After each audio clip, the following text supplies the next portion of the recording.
Hello നമസ്കാരം, എല്ലാവർക്കും ഒരു പുതിയ വീഡിയോയിലേക്ക് സ്വാഗതം. ഇന്നത്തെ വീഡിയോ എന്ന് പറഞ്ഞിട്ടുണ്ടെങ്കിൽ നിങ്ങൾ എങ്ങനെ ഈ വീഡിയോ എടുക്കുമെന്ന് എനിക്കറിയില്ല. പക്ഷേ എനിക്കിത് ഭയങ്കര പ്രീഷ്യസ് ആയിട്ടുള്ള, ഭയങ്കര വാല്യുബിൾ ആയിട്ടുള്ള ഒരു വീഡിയോ ആണ്. കാരണം കുറേ നാളത്തെ എൻ്റെ കഷ്ടപ്പാടും അല്ലെങ്കിൽ അങ്ങനെ കുറേ കാര്യങ്ങളാണ് ഈ വീഡിയോയിലകത്തുള്ളത്. അപ്പോൾ ഇതിടാൻ കുറച്ച് വൈകി. അത് വഴുകാനുള്ള കാരണം എഡിറ്റ് ചെയ്യാനുള്ള സാവകാശവും സമയവും ഒന്നും ഇല്ലാത്തത് കൊണ്ടും ഇതുപോലൊരു ഇൻട്രൊഡക്ഷൻ പറയാനുള്ള സമയം എനിക്കില്ലാത്തത് കൊണ്ടാണ്. അപ്പോൾ ഒരു ഇൻട്രൊഡക്ഷനിലൂടെ തുടങ്ങണം എന്നുണ്ടായിരുന്നു ആ വീഡിയോയ്ക്ക് വേണ്ടിയിട്ട്. അതിനാണ് ഇടാൻ വേണ്ടിയിട്ട് വൈകിയത്.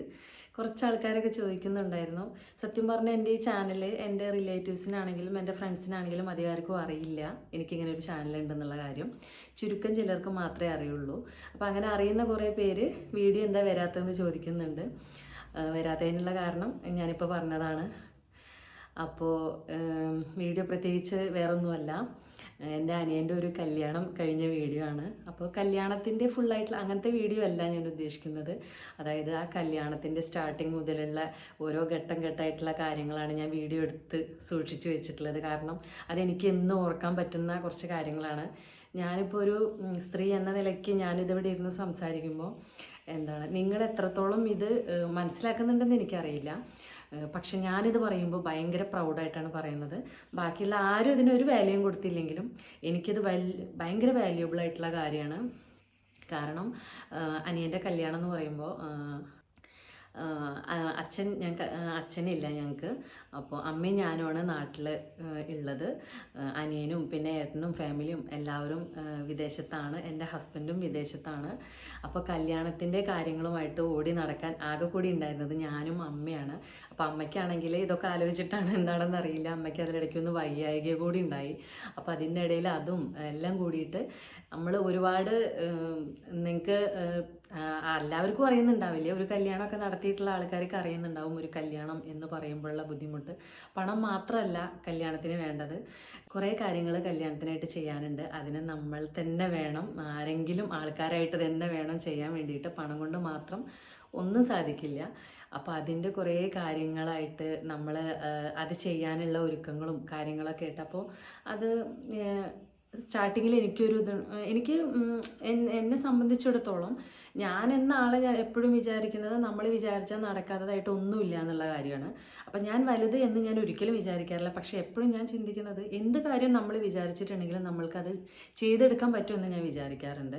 വേണമെന്ന് വെച്ചാൽ, ഞാൻ വേണ്ടാന്ന് വെച്ച കാര്യം ഒരിക്കലും എനിക്ക് ചെയ്യാൻ പറ്റില്ല. എനിക്കത് വേണ്ടെങ്കിൽ വേണ്ട, അങ്ങനെ തന്നെ. പക്ഷെ ഞാൻ എന്തെങ്കിലും ചെയ്യണം എന്ന് ഞാൻ വിചാരിച്ചിട്ടുണ്ടെങ്കിൽ ഞാനത് ചെയ്യാറുണ്ട്. അത് ചെറുപ്പം മുതലേ എൻ്റെ ശീലമാണ്. എന്നാൽ കൂടി അത് എത്രത്തോളം നന്നാവും, എത്രത്തോളം മനോഹരമാവും, ചെയ്ത് കഴിഞ്ഞാൽ സക്സസ്ഫുൾ ആവുമോ എന്നുള്ള കാര്യത്തിൽ എപ്പോഴും സംശയം ഉണ്ടാവാറുണ്ട്. അപ്പോൾ അതുപോലെയുള്ളൊരു എന്താ പറയുക, ഒരു മാനസിക വിഷമം എല്ലാം കൂടി വരുമല്ലോ നമുക്ക്, എന്തായിത്തീരും. കാരണം എല്ലാം കഴിഞ്ഞിട്ട് എല്ലാവരും നമ്മളെ കുറ്റപ്പെടുത്തി കഴിഞ്ഞാൽ അതും ഇതല്ലേ. അപ്പോൾ കുറേ സ്ട്രഗിൾ ഉണ്ടായിരുന്നു അതിൻ്റെ ഇടയിൽ കൂടെയൊക്കെ. എനിക്ക് ചില സമയത്താണെങ്കിൽ ഭയങ്കരമായിട്ട് വയ്യാണ്ടൊക്കെ ആവും. കാരണം നമ്മളാകെ ടയേർഡായി പോവും, അപ്പോൾ ഒക്കെ വയ്യാണ്ടാവും. പക്ഷേ അപ്പോഴും വയ്യാണ്ടാവുമ്പോഴും അത് വയ്യാണ്ടായി, അപ്പോൾ റെസ്റ്റ് എടുക്കാം എന്നുള്ളൊരു ചിന്തയൊന്നും അപ്പോൾ ഉണ്ടാവാറ് തന്നെ ഇല്ല. ഒരു കാര്യം ചെയ്യാൻ വിചാരിച്ചിട്ടുണ്ട്, അത് കഴിയുന്നവരെ ഓടണം എന്നുള്ള വിചാരം മാത്രമേ ഉള്ളൂ. അപ്പോൾ എന്തായാലും എല്ലാം ഭംഗിയായിട്ട് കഴിഞ്ഞു. ഇപ്പോൾ കല്യാണം കഴിഞ്ഞിട്ട് 1 മാസം കഴിഞ്ഞു. ഇപ്പോഴാണ് ഞാൻ വീഡിയോ ഇടാൻ പോണത്. കാരണം ഞാൻ ആദ്യം പറഞ്ഞല്ലോ. അപ്പോൾ അതാണ് ഇന്നത്തെ വീഡിയോ. അപ്പോൾ നിങ്ങൾ ഈ വീഡിയോ കാണുന്ന പലർക്കും ഇതൊരു സില്ലി മാറ്റർ ആയിരിക്കും. പക്ഷേ എനിക്കിത് ഭയങ്കര വാല്യുബിൾ ആയിട്ടുള്ള കുറേ എൻ്റെ കഷ്ടപ്പാടിൻ്റെ ഒരു ഫലമാണ്. അപ്പോൾ അതാണ് ഈ വീഡിയോയിലുള്ളത്. അപ്പോൾ ഞാൻ തുടക്കം മുതലുള്ള ഞങ്ങളുടെ ഓട്ടങ്ങൾ ഞാൻ ചെറിയ ചെറിയ വീഡിയോസായിട്ട് എടുത്തിട്ടുണ്ട്. അപ്പോൾ അതൊക്കെ ഒന്ന് കണ്ടു നോക്കുക. എല്ലാവർക്കും കല്യാണത്തിൽ ഉണ്ടാവണ പോലെ തന്നെ, അതായത് ഡ്രസ്സ് എടുക്കാൻ പോവുക, കല്യാണക്കത്തടിക്കുക, ഫുഡിൻ്റെ ആളെ നോക്കുക, ഓഡിറ്റോറിയം, ഇങ്ങനെയുള്ള കാര്യങ്ങളൊക്കെ തന്നെയാണ്. എന്നാലും അതൊരു മെമ്മറി ആയിട്ട് ഇരിക്കട്ടെ എന്ന് കരുതിയിട്ട് ചെറുതായിട്ട് ഷൂട്ട് ചെയ്ത് വെച്ചിട്ടുണ്ട്. അപ്പോൾ അതാണ് ഇന്നത്തെ വീഡിയോ. അപ്പോൾ എല്ലാവരും കണ്ടു നോക്കുക. ഇനി ചില ആൾക്കാർക്കെങ്കിലും, അതായത് ഞാനിപ്പോൾ ഒരു ലേഡിയാണ്, എന്നെ പോലുള്ള ആൾക്കാർക്കും എല്ലാം പറ്റും, അല്ലെങ്കിൽ ഇങ്ങനെയൊക്കെ ചെയ്യാൻ പറ്റും, ഇതെല്ലാം സക്സസ്ഫുള്ളാക്കി എടുക്കാൻ പറ്റും എന്ന് ഈ വീഡിയോ കണ്ടിട്ട് ആർക്കെങ്കിലും തോന്നുകയാണെങ്കിൽ അതെനിക്കൊരു സന്തോഷമാണ്. അതാണ് ഞാനൊരു വീഡിയോ എടുത്തിട്ടിട്ടത്. പിന്നെ എല്ലാ കാലത്തും എനിക്ക് ഓർക്കാനും എനിക്ക് കാണാനും അങ്ങനെ അതാണ് ഞാൻ വിചാരിക്കുന്നത്. നമ്മളൊക്കെ ലൈഫിലെ ചിലപ്പോൾ ആരെങ്കിലുമൊക്കെ ഇപ്പോൾ എന്നോട് ചോദിച്ചു അല്ലെങ്കിൽ എന്നോട് ചോദിച്ചില്ല, അങ്ങനെയൊന്നുമല്ല ഞാൻ ഉദ്ദേശിക്കുന്നത്. നിങ്ങളോട് ആരെങ്കിലുമൊക്കെ ചിലപ്പോൾ നിങ്ങളോട് ചോദിച്ചിട്ടുണ്ടാവും, നിന്നെക്കൊണ്ട് എന്തിനാ പറ്റുക എന്ന് ചോദിച്ചിട്ടുണ്ടാവും. പല ആൾക്കാർക്കും ചോദിച്ചിട്ടുണ്ടാവും. ഞാൻ കുറേ ആൾക്കാരുടെ നിന്ന് കേട്ടിട്ടുണ്ട്, അത് നിന്നെക്കൊണ്ട് എന്തിനാ പറ്റുക എന്ന് ചോദിച്ച കുറേ ആൾക്കാരുണ്ടാവും. അപ്പോൾ ആ ആൾക്കാരുടെ മുന്നിലായിരിക്കും ചിലപ്പോൾ നിങ്ങളെ കൊണ്ട് എന്താ പറ്റുകയെന്ന്, അവരൊന്നും വിചാരിക്കാത്ത രീതിയിൽ നിങ്ങളെ കൊണ്ട് എന്താ പറ്റുകയെന്ന് കാണിച്ചു കൊടുക്കാൻ പറ്റുക. അപ്പോൾ അതേപോലെ തന്നെ നമ്മളെല്ലാവരെ കൊണ്ടും എല്ലാം ചെയ്യാൻ പറ്റും. അതിന് ഇന്ന ആൾ, ഏജ് അല്ലെങ്കിൽ ആണ് പെണ്ണ് അങ്ങനെയുള്ള വ്യത്യാസങ്ങളൊന്നുമില്ല. നമുക്ക് എല്ലാവർക്കും എല്ലാം ചെയ്യാൻ പറ്റും. നമ്മൾ വിചാരിക്കണമെന്നുള്ളൂ ചെയ്യണോ വേണ്ടിയെന്നുള്ളത്. ഒരുപാട് പണം സമ്പാദിക്കുന്നതല്ല, അതൊക്കെ സമ്പാദിച്ച് നിങ്ങളൊന്ന് സെറ്റിലായി എന്ന് വിചാരിക്കുന്നതല്ല ജീവിതത്തിൻ്റെ വിജയം. നമ്മൾക്ക് ചുറ്റുമുള്ള ആൾക്കാർക്ക് വേണ്ടി നമ്മളുടെ സമയവും നമ്മളുടെ ബുദ്ധിമുട്ടൊക്കെ മാറ്റി വെച്ചിട്ട് അവർക്ക് വേണ്ടി എന്തെങ്കിലും ചെയ്യാൻ നിങ്ങൾക്ക് പറ്റുന്നുണ്ടെങ്കിൽ അതാണ് നിങ്ങളുടെ ഏറ്റവും വലിയ വിജയം. അപ്പോൾ നമുക്കിനി വീഡിയോ കാണാം. അങ്ങനെ ആദ്യത്തെ നമ്മുടെ കാര്യം കല്യാണക്കത്ത് അടിക്കാൻ കൊടുക്കുക എന്നുള്ളതായിരുന്നു. അത് ഞങ്ങൾ ആദ്യം തന്നെ അതടിക്കാൻ വേണ്ടി കൊടുത്തു, എന്നിട്ടത് വാങ്ങിച്ചു കൊണ്ടുവന്നു. പിന്നെ നമ്മൾക്ക് ഡ്രസ്സ് എടുക്കാൻ പോകണം. അങ്ങനെ ഫുൾ ടാങ്ക് പെട്രോളൊക്കെ അടിച്ച് നമ്മൾ ഡ്രസ്സ് എടുക്കാൻ വേണ്ടി പോയി. പിന്നെ പുതുപ്പെണ്ണിൻ്റെ കാര്യത്തിൽ അവൾക്ക് എങ്ങനത്തെ കളറ് വേണം, എങ്ങനത്തെ ഡിസൈന് വേണം എന്നുള്ളത് അവൾ മൈൻഡിൽ സെറ്റ് ചെയ്ത് വെച്ചിട്ടുണ്ടായിരുന്നു. അതുകൊണ്ട് ഞങ്ങൾക്ക് അധികം സമയമൊന്നും എടുത്തിട്ടില്ല കേട്ടോ. ഏതാ സാരി ഏത് വേണമെന്ന് അറിയാൻ വേണ്ടിയിട്ട്, ഏത് വേണം എടുക്കണം എന്ന് നോക്കാൻ വേണ്ടിയിട്ട്. എന്നാലും 3 എണ്ണം അവർ നമ്മളെ ഉടുപ്പിച്ച് നോക്കും എന്നുള്ളതുകൊണ്ട് തന്നെ നമ്മൾ 3 സാരി സെലക്ട് ചെയ്തു. എന്നിട്ട് 3 കൊടുത്തു നോക്കി. അങ്ങനെ നമ്മൾ ഒരു സാരി എടുത്തു. അത് എടുത്തതിന് ശേഷം നമ്മളതിൻ്റെ ബില്ല് പേ ചെയ്തിട്ട് നമ്മൾ അതിൻ്റെ ഒരു എന്താ പറയുക, കുഞ്ചലം കിട്ടുക, നമ്മളുടെ ഇത് ഒരു നൂല് വെച്ചിട്ട് ചെയ്യുന്ന അത് ചെയ്യാനായിട്ട് കൊടുത്തു. അപ്പോൾ അത് കൊടുക്കുന്നത് അവർ ചില സമയത്ത് അവരെ ടെക്സ്റ്റൈൽസിൽ നിന്ന് അവർ വീഡിയോ എടുക്കാറുണ്ട്. അപ്പം നമ്മളത് അത് കെട്ടാൻ കൊടുക്കാൻ വേണ്ടിയിട്ട് പോയി. അപ്പോൾ അവരത് വീഡിയോ എടുത്തു. അതിൻ്റെ കൂട്ടത്തിൽ ഞാനും വീഡിയോ എടുത്തു കേട്ടോ. അപ്പോൾ അതിന് വേണ്ടിയിട്ട് അവർ പറഞ്ഞു കൊടുക്കണം, എങ്ങനെ ചെയ്യണം, എന്താ ചെയ്യേണ്ടതെന്നൊക്കെ പറഞ്ഞു കൊടുക്കണം. അതേപോലെ അവർ പറഞ്ഞ പോലെയൊക്കെ ഞങ്ങൾ ചെയ്തു. എന്നിട്ട് വീഡിയോ എടുക്കാൻ വേണ്ടിയിട്ട് റെഡി ആയിട്ട് അവിടെ പോയി നിന്നു. അത് അവരുടെ പേജിൽ അന്ന് തന്നെ അത് അപ്ലോഡ് ചെയ്തിട്ടുണ്ടായിരുന്നു കേട്ടോ. അപ്പോൾ അതൊക്കെ കിട്ടുന്നതൊക്കെ നമുക്ക് അവിടെ നിന്നിട്ട് കാണാൻ പറ്റും, പെട്ടെന്ന് തന്നെ ചെയ്യാൻ പറ്റും. പിന്നെ നമ്മളിത് കട്ട് ചെയ്ത് ചെയ്യുന്നതുകൊണ്ട് തന്നെ നമ്മളത് ബിൽ പേ ചെയ്തതിന് ശേഷം മാത്രമേ നമുക്കത് അവർ ചെയ്ത് തരുള്ളൂ. അപ്പം നമ്മൾ അത് ബിൽ പേ ചെയ്തതിന് ശേഷമാണ് ഇത് ചെയ്യാൻ വേണ്ടിയിട്ട് കൊടുത്തത്. പിന്നെ ഡ്രസ്സ് എടുക്കേണ്ട കാര്യം തീരുമാനിക്കുമ്പോൾ തന്നെ എൻ്റെ മനസ്സിലുണ്ടായിരുന്നു, നമ്മൾ ഈ കൈത്തറിയായിട്ട് ചെയ്യുന്ന അതിൻ്റെ ഗ്രാമത്തിൽ പോയിട്ട്, അത് ഏത് സ്ഥലത്താണെങ്കിലും, ഇനി നമ്മളെ കേരളത്തിലല്ല, ഇനിയിപ്പോൾ കർണാടകയിലോ ആന്ധ്രയിലോ എവിടെയാണെങ്കിലും അതിൻ്റെ സ്ഥലത്ത് പോയിട്ട് ഡ്രസ്സ് വാങ്ങാൻ പറ്റണമെന്ന് എനിക്കൊരു ആഗ്രഹം ഉണ്ടായിരുന്നു. അപ്പോൾ അത് ദൂരെയൊന്നും പോവേണ്ടി വന്നില്ല. എന്തായാലും നമ്മൾ പാലക്കാടാണ് പോയത് ഡ്രസ്സ് വാങ്ങിക്കാനായിട്ട്. അവിടെ AR എന്ന് പറഞ്ഞിട്ടുള്ള ഒരു ഷോപ്പിലാണ് നമ്മളിത് പോയത്. ഇൻസ്റ്റഗ്രാമിലൊക്കെ അത്യാവശ്യം ഫോളോവേഴ്സൊക്കെ ഉള്ളൊരു ഷോപ്പാണ്. അവർ സ്ഥിരമായിട്ട് റീൽസൊക്കെ ചെയ്യുന്ന, പക്ഷേ ഞാനതൊന്നും കണ്ടിട്ടുണ്ടായിരുന്നില്ല. എന്തായാലും എൻ്റെ ആഗ്രഹം കൈത്തറി അങ്ങനത്തെ ഒരു സ്ഥലത്ത് പോയിട്ട് എടുക്കണം എന്നുള്ളതായിരുന്നു. അപ്പോൾ അതുകൊണ്ട് ഞങ്ങൾ അങ്ങോട്ട് തന്നെ പോയത്. കാരണം നമുക്ക് അങ്ങനത്തെ ഏറ്റവും അടുത്തായിട്ടുള്ളത് പാലക്കാടാണ്. അതുകൊണ്ടാണ് ഞങ്ങൾ അവിടെ പോയിട്ട് എടുത്തത്. അപ്പോൾ അവരതൊക്കെ കെട്ടിക്കഴിഞ്ഞിട്ട് കറക്റ്റായിട്ട് മടക്കിയിട്ട് നമുക്ക് വീണ്ടും തരികയാണ്. അപ്പോൾ അതെടുക്കുന്നവരെ, അതായത് അത് നമ്മൾ കൊടുത്തു, പിന്നെ അവരത് ചെയ്തു, നമ്മൾക്ക് തിരിച്ച് തരുന്നവരെ ഒരു ഷോർട്സ് ആയിട്ടാണ് അവരെടുത്തിട്ട്, ഒരു റീലായിട്ട് അവരെടുത്തിട്ട് പോസ്റ്റ് ചെയ്യാം.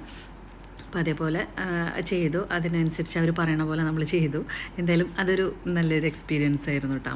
അതൊക്കെ കഴിഞ്ഞിട്ട് പിന്നെ ഞങ്ങളുടെ ഡ്രസ്സ് എടുക്കുന്ന ചടങ്ങായിരുന്നു. അതിൽ കുറേ കടയിൽ കയറി ഇറങ്ങിയിട്ടാണ് എനിക്ക് വേണ്ട ഡ്രസ്സ് കിട്ടിയത്. കാരണം എൻ്റെ മൈൻഡിൽ ഈ പറഞ്ഞ പോലെ അവൾ മൈൻഡിൽ സെറ്റ് ചെയ്ത പോലെ തന്നെ എൻ്റെ മൈൻഡിൽ ഞാൻ സെറ്റ് ചെയ്തിട്ടുണ്ടായിരുന്നത് പ്ലെയിൻ ആയിട്ടുള്ള നല്ല സിൽക്ക് സാരിയിൽ താഴെ വലിയ വീതിയുള്ള ബോർഡറും മുകളിൽ ചെറിയ വീതി കുറഞ്ഞ ബോർഡറും വേണമെന്നായിരുന്നു എൻ്റെ മൈൻഡിലുണ്ടായിരുന്നത്. എന്തായാലും അതേപോലുള്ള കട നോക്കി നടന്ന അവസാനം ഞാൻ ആഗ്രഹിച്ച പോലത്തെ തന്നെ എനിക്ക് കിട്ടി. ഭയങ്കര സന്തോഷമായിരുന്നു എനിക്ക്, ഞാൻ ആഗ്രഹിച്ച പോലത്തെ സാരി കിട്ടിയപ്പോൾ. എന്തായാലും അതൊക്കെ വാങ്ങിച്ച് ഞങ്ങൾ തൃശ്ശൂരും പോയി, കുറേ സ്ഥലത്ത് പോയിട്ടാണ് കേട്ടോ വീട്ടിലേക്ക് വന്നത്. വീട്ടിൽ വന്നതിന് ശേഷം പിന്നെയുള്ള സംഭവം എന്താ വെച്ചാൽ, എന്തായാലും നമുക്ക് കല്യാണക്കത്ത് ഓൾറെഡി കിട്ടി. അത് കിട്ടിക്കഴിഞ്ഞപ്പോൾ ഇനി നമുക്ക് ബന്ധുക്കൾക്കൊക്കെ കൊടുക്കാനുള്ള ഡ്രസ്സൊക്കെ നമ്മൾ വാങ്ങിച്ചിട്ടുണ്ടല്ലോ. അപ്പോൾ കല്യാണം പറയാൻ പോകലാണല്ലോ അടുത്തത്. അപ്പോൾ അതിന് മുമ്പായിട്ടുള്ള കാര്യം എന്താണെന്ന് വെച്ചാൽ നമ്മൾ ബന്ധുക്കൾക്കായിട്ടുള്ള വാങ്ങിയിട്ടുള്ള ഡ്രസ്സുകളെല്ലാം ഒന്ന് സെറ്റ് ചെയ്ത് കവറിലാക്കി വെക്കുക. ഓരോ വീട്ടിലേക്കും കല്യാണം പറയാൻ പോകുമ്പോൾ നമ്മൾ ഈ ഡ്രസ്സ് കൊടുക്കാൻ വേണ്ടിയിട്ട് അത് സെറ്റാക്കി വെക്കുക എന്നുള്ളതായിരുന്നു അടുത്ത കാര്യം. അപ്പോൾ അത് ചെയ്യാനായിട്ടായിരുന്നു. അതിനിടയിൽ നമുക്ക് കത്തിൽ ചെറിയൊരു പണി ചെയ്യാനുണ്ടായിരുന്നു. കല്യാണ കത്തിൽ നമ്മൾ കൊടുത്തതിന് ശേഷം ചെറിയൊരു വർക്ക് ചെയ്യാനുണ്ടായിരുന്നു. അതായത് നമ്മൾ കല്യാണം റിസപ്ഷനും ഉള്ളതുകൊണ്ട് തന്നെ ചെറിയൊരു പീസ് കല്യാണത്തിനും കൂടി ഉള്ളതായിട്ട് അടിച്ചിട്ടുണ്ടായിരുന്നു. അപ്പോൾ അത് ജസ്റ്റ് അതിൻ്റെ മേലെ ഒന്ന് ത്രെഡ് കൊണ്ട് കെട്ടി കൊടുക്കാനുള്ളൊരു പണി ഉണ്ടായിരുന്നു, പഞ്ച് ചെയ്തിട്ട്. അപ്പോൾ അങ്ങനത്തെ പണി കൂടി ഉണ്ടായിരുന്നു അതിൻ്റെ ഇടയിൽ. ഇത് രണ്ടും ചെയ്യലായിരുന്നു. ഡ്രസ്സ് എടുത്ത് വന്നതിൻ്റെ പിറ്റേ ദിവസത്തെ ഞങ്ങളുടെ പണി. എന്തായാലും അതൊരു ദിവസം കൊണ്ട് തന്നെ തീർത്തു. ഡ്രസ്സൊക്കെ അടക്കി പെറുക്കി കവറിലാക്കി വയ്ക്കുന്നതും അതേപോലെ ഈ കല്യാണകത്തിൻ്റെ സെറ്റിങ്സും ഒരു ദിവസം കൊണ്ട് തന്നെ ചെയ്ത് തീർത്തു. എല്ലാം കവറിലാക്കി സെറ്റാക്കിയിട്ട് വെച്ചു. അത് കഴിഞ്ഞിട്ട് നമ്മൾക്ക് ആ സമയത്ത് കുട്ടികൾക്ക് എക്സാം ആയിരുന്നു. അപ്പം നമ്മളെന്തായാലും എല്ലാവരും കല്യാണം പറയാൻ പോകുമ്പോൾ വീട്ടിലാരും ഇല്ലാത്തതുകൊണ്ട് നമ്മൾ കുട്ടികളെ കൂട്ടിയിട്ടാണ് ഏറെയും കല്യാണം പറയാനായിട്ട് പോയത്. കാരണം അവരെ നിർത്തുമ്പോൾ നമ്മൾ ലേറ്റായിട്ടാണ് വരിക വെച്ചെങ്കിൽ ബുദ്ധിമുട്ടല്ലേ. അപ്പോൾ അതുകൊണ്ട് അവരെയും കൂട്ടിയിട്ട് ആണ് ഞങ്ങൾ കല്യാണം പറയാനായിട്ട് പോയത്. അപ്പോൾ ഇതെല്ലാം സെറ്റ് ചെയ്ത് വെച്ചിട്ട് ഞങ്ങൾ പിന്നെ കല്യാണം പറയാനായിട്ട് ഇറങ്ങി. അപ്പോൾ രാവിലെ പോകുമ്പോൾ തന്നെ എന്തായാലും എല്ലാ സാധനവും എടുത്ത് ഡിക്കിയിലിടും. കാരണം നമുക്ക് എവിടേക്കൊക്കെ ആ ദിവസം കൊണ്ട് നമ്മൾക്ക് കല്യാണം പറയാൻ എത്താനായിട്ട് പറ്റുക അത്രയും സ്ഥലത്ത് പോകുക എന്നുള്ളതാണ് ഞങ്ങളുടെ പ്ലാന്.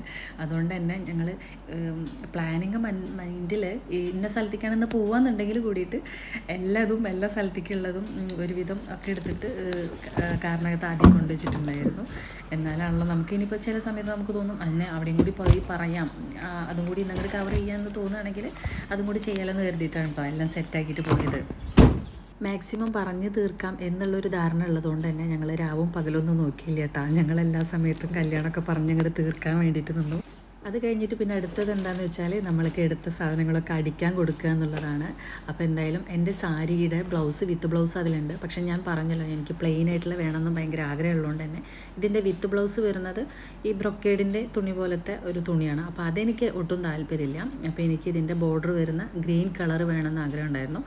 അപ്പോൾ എന്ത് പണി ചെയ്തു, അതിന് വേണ്ടിയിട്ടുള്ള അന്വേഷിച്ച് നടപ്പായിരുന്നു കേട്ടോ കുറച്ച് ദിവസം. പിന്നെ കുറച്ച് ദിവസം ഓടിയിട്ടാണ് കിട്ടിയത്. കാരണം നമ്മൾ എന്തെങ്കിലും ഒരു കളർ മാച്ചാവുന്ന തുണി അന്വേഷിച്ച് നടക്കുമ്പോൾ പലപ്പോഴും നമുക്ക് കിട്ടാറില്ല. എന്തായാലും ഞങ്ങൾ ഒട്ടും പ്രതീക്ഷിക്കാതെ ഒരു കടയിൽ നിന്നാണ് ഞങ്ങൾക്ക് ആ ബ്ലൗസിൻ്റെ പീസ് കിട്ടിയത്. മാച്ചായിട്ട് തന്നെ കിട്ടിയതിന് എന്തായാലും ഭയങ്കര സന്തോഷമായിട്ടാണ്. അപ്പോൾ കുറേ കടയിൽ നോക്കിയിട്ടൊന്നും കിട്ടിയില്ല. എന്നിട്ട് ഈ കടയിൽ നിന്ന് കിട്ടിയപ്പോൾ അത് വാങ്ങിച്ചു. അങ്ങനെ അതും കൊണ്ട് ഞങ്ങൾ അടിക്കാൻ കൊടുക്കാൻ വേണ്ടിയിട്ട് പോവാണ്. പിന്നെ ഞാൻ മനസ്സിൻ്റെ ഉള്ളിൽ ഉണ്ടായിരുന്നു എനിക്കതിലൊരു വർക്കൊക്കെ ചെയ്യണം എന്നൊരാഗ്രഹം ഉണ്ടായിരുന്നു. ഞാൻ അങ്ങനെ വർക്കൊന്നും ചെയ്തിട്ട് ഇടാറില്ല. ഇതെൻ്റെ അനിയൻ്റെ കല്യാണമല്ലേ, അപ്പോൾ ഒന്ന് ഒന്ന് തിളങ്ങണം എന്നൊരാഗ്രഹം ഉണ്ടായിരുന്നു. അപ്പോൾ അതുകൊണ്ട് തന്നെ അതിൽ വർക്കൊക്കെ ചെയ്യിക്കാൻ വിചാരിച്ചു. കാരണം പ്ലെയിൻ ആയിട്ടുള്ള തുണിയാണല്ലോ, അതുകൊണ്ട് തന്നെ അതിൽ വർക്കൊക്കെ ചെയ്യിക്കാൻ വിചാരിച്ചിട്ട് അതിനൊക്കെ ആയിട്ട് ഞാൻ കൊടുത്തു. പിന്നെ പുതുപ്പെണ്ണിനെയും കൊണ്ട് അവളുടെ ഡ്രസ്സും ഒക്കെ കൂടി ഞങ്ങളെല്ലാം പിന്നെ ഓരോ ദിവസം പിന്നിട്ടുള്ള ഇറക്കം മുഴുവൻ ഇതിനായിട്ടുള്ള ഇറക്കം തന്നെയായിരുന്നു. അങ്ങനെ അവളെ കൊണ്ട് പോവുകയാണ്. അപ്പം അടിക്കാൻ കൊടുക്കുമ്പോൾ അവർ അങ്ങനെ ഇങ്ങനെയൊക്കെ വലിച്ചിടുമല്ലോ. നമ്മൾ ഭയങ്കര വൃത്തിയിൽ ഇങ്ങനെ കൊണ്ടടക്കുന്ന ഡ്രസ്സ് അല്ലേ പുതിയതൊക്കെ ആകുമ്പോൾ അവരവിടെ ഇവിടെയൊക്കെ ഇടുന്ന് കാണുമ്പോൾ ഒരു ബുദ്ധിമുട്ട്. എന്തായാലും അതെല്ലാം കഴിഞ്ഞ് കല്യാണത്തിൻ്റെ സമയം അടുത്ത് തുടങ്ങി. കല്യാണച്ചക്കൻ നാട്ടിലെത്തി. അതിനുശേഷമാണ് ഞങ്ങൾ റിസപ്ഷൻ്റെ ഡ്രസ്സ് വാങ്ങിക്കാനായിട്ട് പോയത്. അപ്പോൾ തിരൂരുള്ള ബ്രൈഡൽ ക്രാഫ്റ്റ് എന്ന് പറഞ്ഞിട്ടുള്ള ഷോപ്പിൽ നിന്നാണ് കേട്ടോ ഞങ്ങൾ റിസപ്ഷൻ്റെ ഡ്രസ്സ് വാങ്ങിച്ചത്. അപ്പോൾ എന്തായാലും നല്ല മോഡലൊക്കെ ആയിട്ട് നിന്ന് തിളങ്ങി കൊടുത്തിട്ടുണ്ട്. അവരും കുറേ വീഡിയോ ഒക്കെ എടുത്തിട്ട് അവരുടെ പേജിൽ പോസ്റ്റ് ചെയ്യാൻ വേണ്ടിയിട്ട്. അപ്പോൾ അതൊക്കെ എടുത്ത് അവൾ 2-3 ഡ്രസ്സൊക്കെ ട്രയൽ ചെയ്ത് നോക്കി.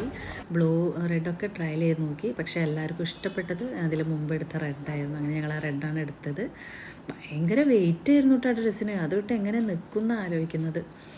അതൊക്കെ കഴിഞ്ഞപ്പോഴത്തേക്കും പിന്നെ എൻ്റെ ചേട്ടായി കൂടി വന്നു. പിന്നെ ഞങ്ങൾ ഈ പറഞ്ഞ പോലെ ഡ്രസ്സ് എടുക്കാൻ പോയി കഴിഞ്ഞാൽ നമുക്ക് ഒറ്റ ദിവസം കൊണ്ടൊന്ന് തിരിച്ച് വരാൻ പറ്റില്ല. ഒറ്റ ദിവസം കൊണ്ടൊന്നല്ല, രാവിലെ പോയാൽ വൈകുന്നേരം ഒരു സമയമാവും കേട്ടോ വരാൻ വേണ്ടിയിട്ട്. അപ്പം പർച്ചേസിങ് എന്തായാലും കഴിയാൻ കുറച്ച് സമയം എടുക്കും.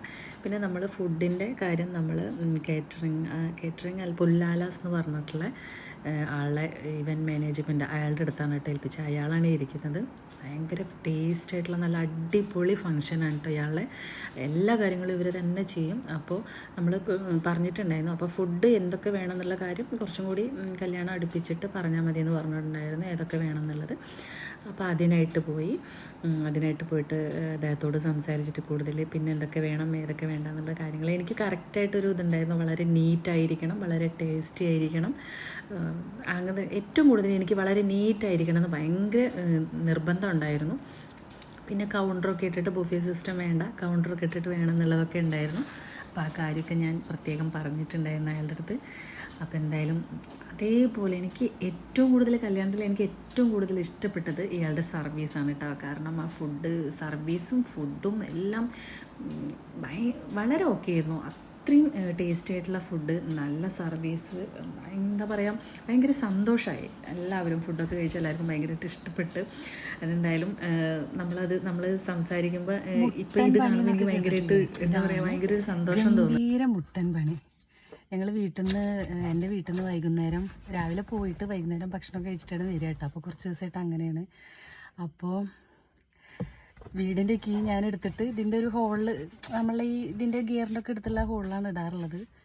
ഇന്നിപ്പോൾ അത് ഇട്ടപ്പോൾ അതാ നമ്മളാ ഹാൻഡ് ബ്രേക്കിൻ്റെ ആ ഒരു ഇതില്ലേ അതിൻ്റെ ഉള്ളിൽ പോയി. ഇവിടെയാണ് സാധാരണ ഞാൻ ഇടാറുള്ളത് കേട്ടോ. അപ്പോൾ അതാ ഇതിനകത്ത് പോയി സുഹൃത്തുക്കളെ, ഇതിനകത്ത് ആൾ കിടക്കുന്നുണ്ട്. പക്ഷെ കിട്ടാൻ ഒരു വഴിയുമില്ല. ഇതിൽ കാണുന്നില്ല. നമ്മൾ കാണാണ്ടല്ലോ. നമ്മളിത് കമ്പിയൊക്കെ എടുത്തിട്ട് പുറത്ത് ഇങ്ങനത്തെ ഒക്കെ കുറച്ച് സാധനങ്ങളുള്ളൂ. ഇതൊക്കെ വെച്ചിട്ട് നോക്കുകയാണ് കേട്ടോ.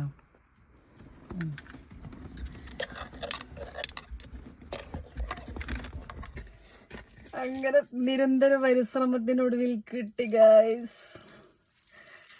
എൻ്റെ പൊന്നോ, ഞാൻ വിചാരിച്ചേ എന്ത് ചെയ്യും. ഇപ്പൊ രാത്രി 11 മണി കഴിഞ്ഞു. എന്താ പറയാ, വർക്ക്ഷോപ്പിലെ ആളെ വിളിക്കണോ, ലോക്കിൻ്റെ ആളെ വിളിക്കണോ, ആരെ വിളിച്ച കാര്യം നോക്കും, തിരിച്ച് വീട്ടിൽ തന്നെ പോകേണ്ടി വരുമോ എന്നൊക്കെ വിചാരിച്ചു. എന്തായാലും കിട്ടി. ഞാനെടുത്തപ്പോഴല്ല കിട്ടിയത്, എൻ്റെ അനിയൻ വന്നിട്ട് എടുത്തുന്നത്. കുറേ സമയത്തെ പരിശ്രമത്തിനൊടുവിലാണ് കിട്ടിയത്. കാരണം അത് നമ്മൾ കമ്പി വളച്ചിട്ടൊക്കെ എടുക്കുന്നത്. പക്ഷെ ആ കമ്പി വളച്ചത് എടുക്കുമ്പോൾ അപ്പുറത്ത് തടയുമായിരുന്നു. അങ്ങനെ കുറേ ആയിട്ടൊക്കെ കിട്ടിയത്. എന്തായാലും കിട്ടി.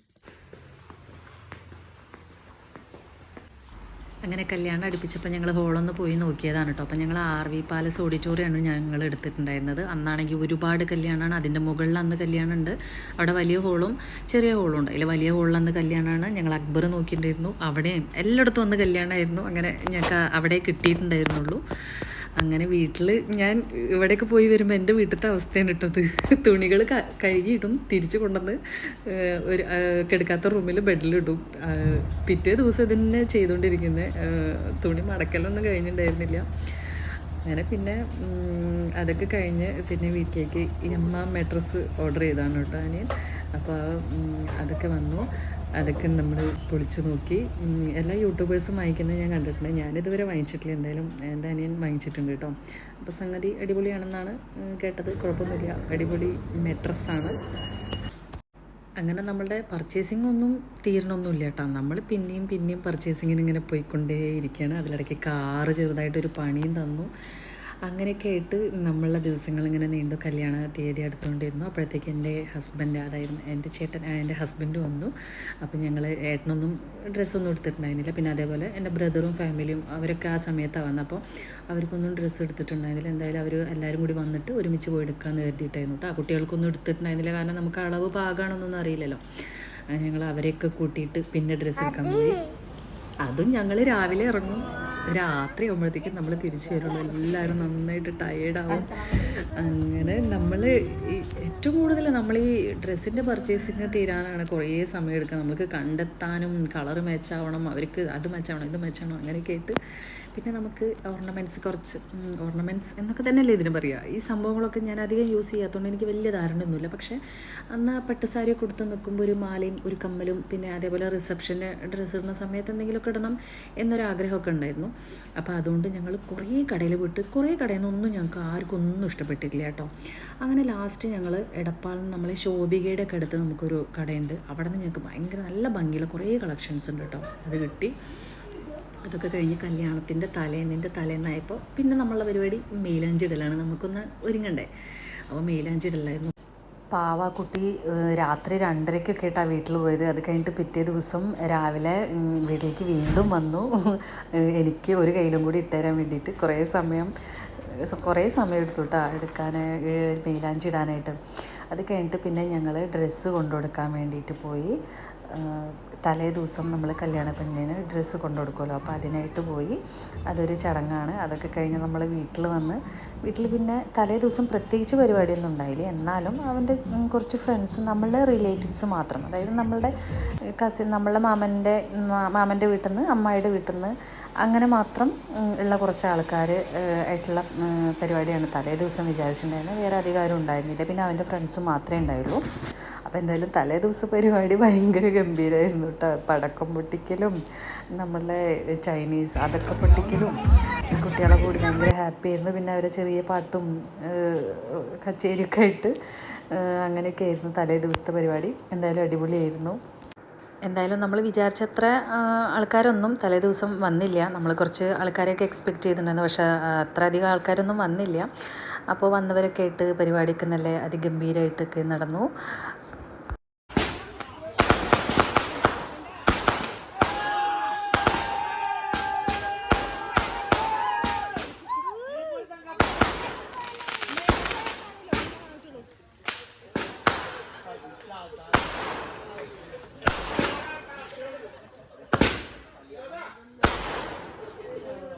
പണക്കക്കാരൻ ഷിനോദിന് എല്ലാവിധ ആശംസകളും.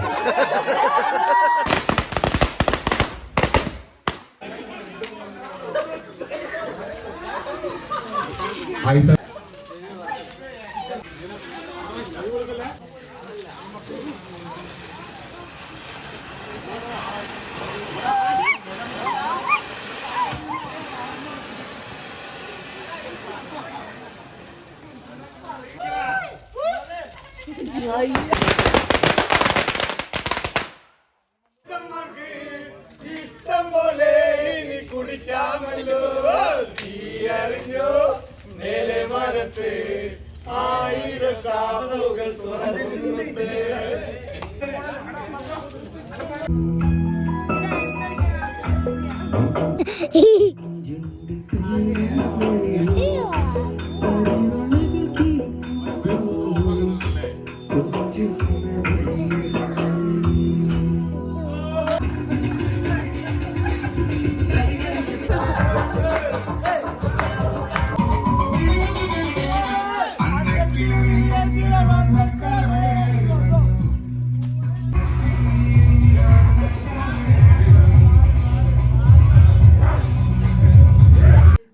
സമയം 5 മണി പുലർച്ചെ. ഞങ്ങൾ ബ്യൂട്ടീഷ്യൻ ചെയ്യാൻ പോകുന്നത് ലൈഫിൽ ആദ്യമായിട്ടാണ് കേട്ടോ ഞാൻ മേക്കപ്പ് ഇടാൻ പോകുന്നത്. കല്യാണത്തിന് മേക്കപ്പ് ചെറുതായിട്ടൊക്കെ ഇട്ടിട്ടുണ്ട്. പിന്നെ ഇപ്പോൾ അങ്ങനെ മേക്കപ്പ് ഇടാൻ വേണ്ടി ഞാൻ പോയെങ്കിലും മേക്കപ്പ് ഇട്ട് നടക്കാനുള്ള കോൺഫിഡൻസ് എനിക്കില്ലാത്തതുകൊണ്ട് ഇത് പകുതിയിലധികം മായ്ച്ചു കളഞ്ഞാണ് ഞാൻ വീട്ടിലേക്ക് എത്തിയത് കേട്ടോ. ലിപ്സ്റ്റിക്ക് മുഴുവനായിട്ട് മായ്ച്ചു. പിന്നെ മുഖത്ത് എന്തോ ചെറിയൊരു പൗഡർ എങ്ങാണ്ടേ ഉണ്ടായിരുന്നുള്ളൂ. എല്ലാവരും പറഞ്ഞു ഇട്ട പോലെ തോന്നുന്നില്ല എന്ന് പറഞ്ഞു. കാരണം എനിക്ക് ഭയങ്കര കോൺഫിഡൻ്റ് ഇല്ലായ്മ ഫീൽ ചെയ്തു മേക്കപ്പ് ഇട്ട് നടക്കുമ്പോൾ. ഞാനല്ല എന്ന് എന്നൊക്കെയോ ഒരു തോന്നൽ എനിക്ക് തോന്നി. അതുകൊണ്ടാണ് ഞാനത് മായ്ച്ചത്. എനിക്കത് കണ്ട് ശരിയാവുന്നില്ല. അപ്പോൾ അതൊക്കെ കഴിഞ്ഞ് നമ്മൾ വീണ്ടും അമ്പലത്തേക്ക് തന്നെ എല്ലാവരും കൂടെ വന്നു. അങ്ങനെ കല്യാണം നല്ല ഗംഭീരമായിട്ട് നടന്നു.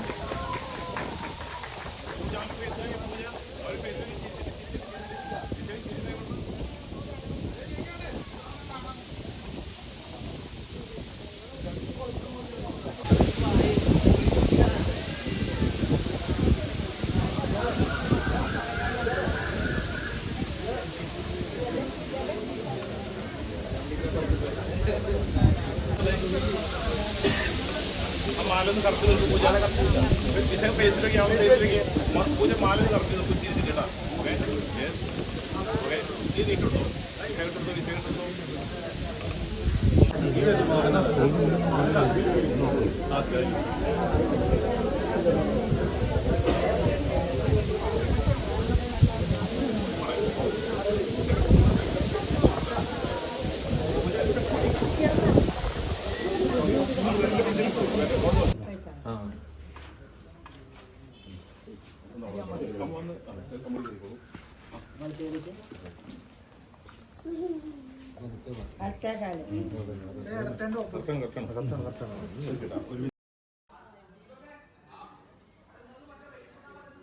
അങ്ങനെ കല്യാണമൊക്കെ കഴിഞ്ഞ് പിന്നെ റിസപ്ഷൻ്റെ ടൈമിൽ നമ്മൾ ഓഡിറ്റോറിയത്തിലേക്ക് പോയി. അപ്പോൾ ഞാൻ ആഗ്രഹിച്ച പോലെ കൗണ്ടറൊക്കെ ഇട്ടിട്ട് സെറ്റാക്കിയിട്ടുണ്ടായിരുന്നു ഫുഡിൻ്റെ. അവിടേക്കാണ് ഞാൻ ആദ്യം പോയി നോക്കിയത് കേട്ടോ.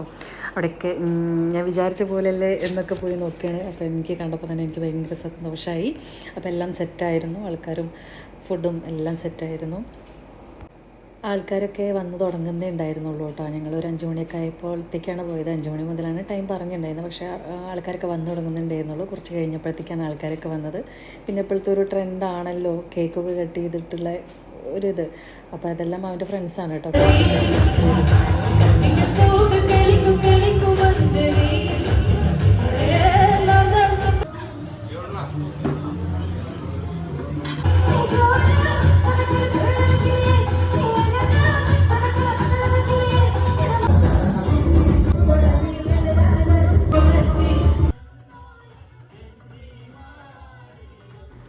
അങ്ങനെ ഒരുപാട് സന്തോഷത്തിൽ ഒരു പിടി വലിയ ഓർമ്മകളുമായിട്ട് ഞങ്ങളുടെ അച്ഛൻ്റെ അസാന്നിധ്യത്തിൽ, അച്ഛൻ്റെ അഭാവത്തിൽ, ഏതോ ലോകത്തിരുന്ന് അച്ഛൻ്റെ അനുഗ്രഹത്തിൽ ഞങ്ങളുടെ അനിയൻ്റെ കല്യാണം കഴിഞ്ഞു. വീഡിയോ കണ്ട എല്ലാവർക്കും